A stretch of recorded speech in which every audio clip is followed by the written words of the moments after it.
ನಮಸ್ತೆ. ಶ್ರೀ ಪರಂಜ್ಯೋತಿ ಕಲ್ಕಿಯವರ ಪವಾಡ. ನಾನು ತಮಿಳುನಾಡು ಮದುರೈನ ರಾಧಾ. ನನ್ನ ಮಗಳು BCom ಪೂರ್ಣಗೊಳಿಸಿದ್ದಳು. ಅವಳು ಉದ್ಯೋಗವನ್ನು ಮಾಡಬೇಕೇ ಅಥವಾ ಉನ್ನತ ವಿದ್ಯಾಭ್ಯಾಸವನ್ನು ಮುಂದುವರಿಸಬೇಕೇ ಎಂಬುದರ ಬಗ್ಗೆ ಖಚಿತವಾಗಿರಲಿಲ್ಲ. ಹೋಮದಲ್ಲಿ ಭಾಗವಹಿಸಿದ ನಂತರ ಶ್ರೀ ಪರಂಜ್ಯೋತಿ ಭಗವತಿ ಭಗವಾನರ ಅನುಗ್ರಹದಿಂದ ಅವಳಿಗೆ ಉನ್ನತ ವಿದ್ಯಾಭ್ಯಾಸವನ್ನು ಮುಂದುವರಿಸುವ ಬಗ್ಗೆ ಸ್ಪಷ್ಟತೆ ದೊರಕಿತು. MCom ಓದುವ ಅವಕಾಶ ಸಿಕ್ಕಿತು. ನನ್ನ ಮಗನಿಗೆ ಚೆನ್ನೈನಲ್ಲಿನ TCS, IVTL ಹಾಗೂ ಫ್ರೆಶ್ ವರ್ಕ್ ಕಂಪನಿಗಳಿಂದ 3 ಉದ್ಯೋಗದ ಅವಕಾಶಗಳು ಬಂದವು. ಇದನ್ನು ನಾವು ಶ್ರೀ ಪರಂಜ್ಯೋತಿ ಭಗವತಿ ಭಗವಾನರ ದಿವ್ಯ ಅನುಗ್ರಹವೆಂದು ಭಾವಿಸುತ್ತೇವೆ. ಈ 3 ಕಂಪನಿಗಳಲ್ಲಿ ಯಾವುದನ್ನು ಆಯ್ಕೆ ಮಾಡಬೇಕೆಂದು ತಿಳಿಯಲು ಕಷ್ಟವಾಯಿತು. ನಮಗೆ ದಾರಿ ತೋರುವಂತೆ ಪ್ರಾರ್ಥಿಸಿ ನಾವು ಪಾದುಕೆಯ ಮೇಲೆ ಕೈ ಇಟ್ಟು ಪ್ರಾರ್ಥಿಸಿದಾಗ ಅದು ಫ್ರೆಶ್ ವರ್ಕ್ ಆಯ್ಕೆಗೆ ಮಾತ್ರ ಚಲಿಸಿತು. ಉಳಿದ 2 ಆಯ್ಕೆಗೆ ಚಲಿಸಲಿಲ್ಲ. ದೈವಿಕ ಮಾರ್ಗದರ್ಶನದಂತೆ ನನ್ನ ಮಗ ತಿಂಗಳಿಗೆ 40,000 ಸಂಬಳದೊಂದಿಗೆ ಚೆನ್ನೈನಲ್ಲಿ ಫ್ರೆಶ್ ವರ್ಕ್ಗೆ ಸೇರಿಕೊಂಡನು.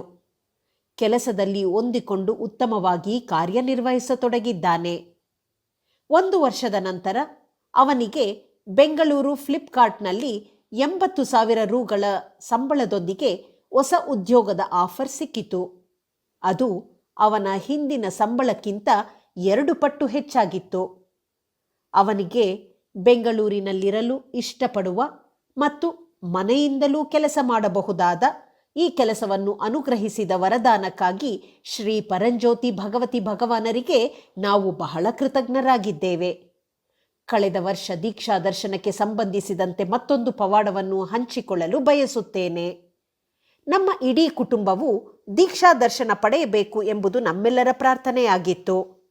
ನನ್ನ ಜನ್ಮದಿನದ ಮೇ 27ರಂದು ಶ್ರೀ ಪರಂಜ್ಯೋತಿ ಭಗವತಿ ಭಗವಾನರು ನಮಗೆ ದೀಕ್ಷಾ ದರ್ಶನವನ್ನು ನೀಡಿ ಆಶೀರ್ವದಿಸಿದಾಗ ನನ್ನ ಕೃತಜ್ಞತೆಯನ್ನು ವ್ಯಕ್ತಪಡಿಸಲು ನನ್ನಲ್ಲಿ ಪದಗಳಿರಲಿಲ್ಲ.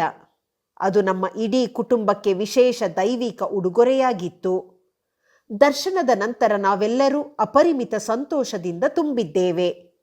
ಅಸಂಖ್ಯಾತ ಪವಾಡಗಳು ಮತ್ತು ಆಶೀರ್ವಾದಗಳಿಗಾಗಿ ಶ್ರೀ ಪರಂಜ್ಯೋತಿ ಭಗವತಿ ಭಗವಾನರ ದಿವ್ಯ ಪಾದ ಕಮಲಗಳಲ್ಲಿ ನಮ್ಮ ಹೃತ್ಪೂರ್ವಕ ಅನಂತಾನಂತ ಕೃತಜ್ಞತೆಗಳು.